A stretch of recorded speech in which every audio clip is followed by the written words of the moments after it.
talk is cheap, but it can cost you your desire.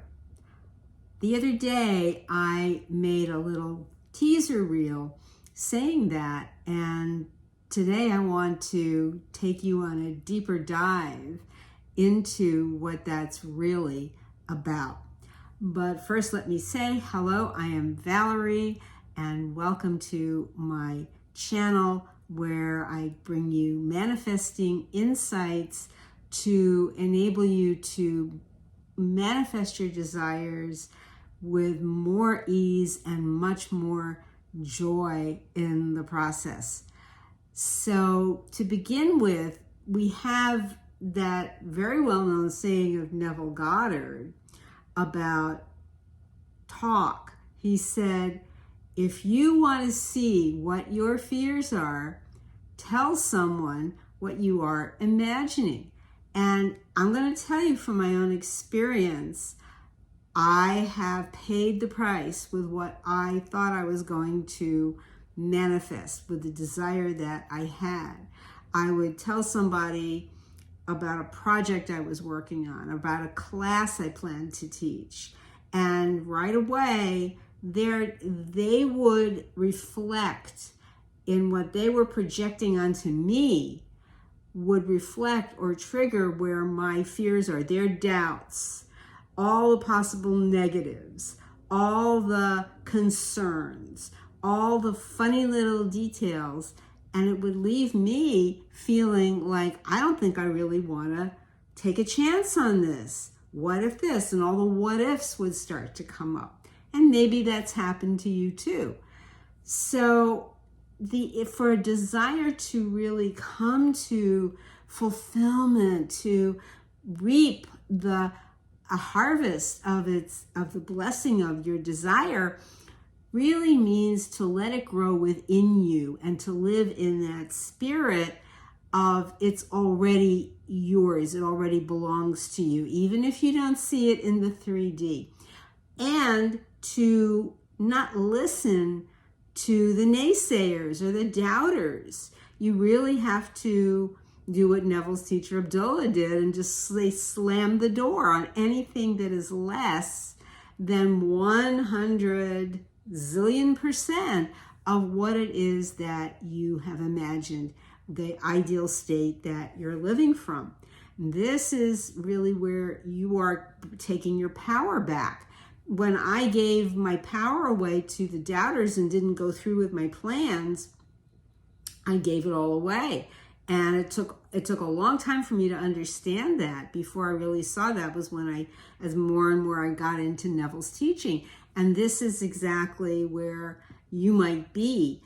And part of this also of talk costing you your desire is in getting stuck in what we call middles. The middle can look like it's the fulfillment of your desire or a piece of it, but it's not the full Monty. It's not the whole enchilada of your desire. So what would that be?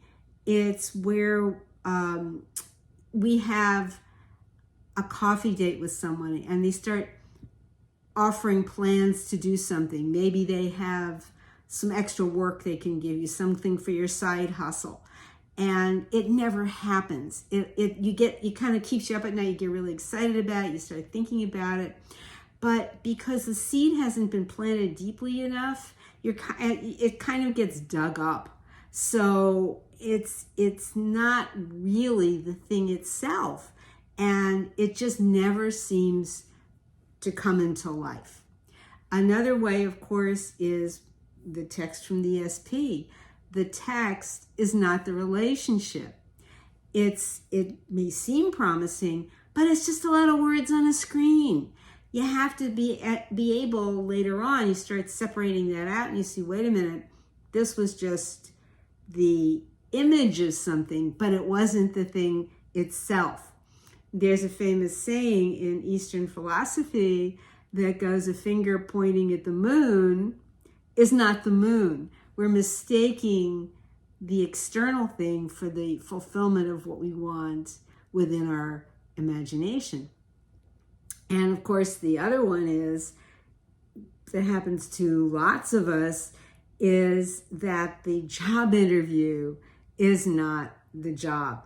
And again, I can speak from my own experience here, because years back I was working in public relations and I was up for a job at a very large PR firm that was actually the main competitor to the one where I was working at that time. And I went through all these different levels of management interviews day after day. This went on for about 3 days. And at the end of it, after I was losing sleep and feeling like, wow, I got it, this is in the bag, no two ways. And they checked everything out. Everything was going fine. But when I went to find out, contacted them on the phone, the answer was, oh, we're taking somebody else. Oh, man, that was crushing. And you may have been there too. And believe me, I totally know the feeling. So it's dreaming actually bigger. If we're mistaking the job interview or the text or the conversation for the real thing, this is where we get really stuck. And the philosopher, the Zen philosopher Alan Watts, was talking about it in one of his writings, and he said that we do mistake the way we measure something for the thing itself. So the measurement is the text, is the interview, but it doesn't give you the thing itself. He says it's like mistaking the menu for the dinner. Or it's like, the old expression, mistaking the forest for the trees. You can't see the forest for the trees. It's the same thing. It's taking the thing that appears to be it and getting all worked up, and then we're devastated when it doesn't happen. We get more depressed. You know the feeling. So it's more than to remedy it. It's really to grow beyond it, because it's not something you just want to paste a bandage over and kind of lick your wound. It really is getting up, fall down 9 times, get up 10, but it's really get up 10 and get back on your pedestal and really sit on your throne and claim your power as a manifester.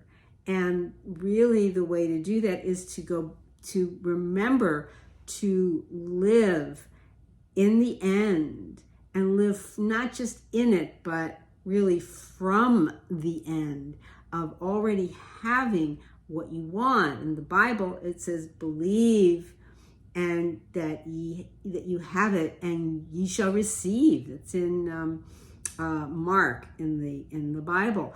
And you really do want to live from knowing and living from that, despite the external appearances in the world. You really are slamming the door on all that, not buying into the talk, not letting your desire pay the price.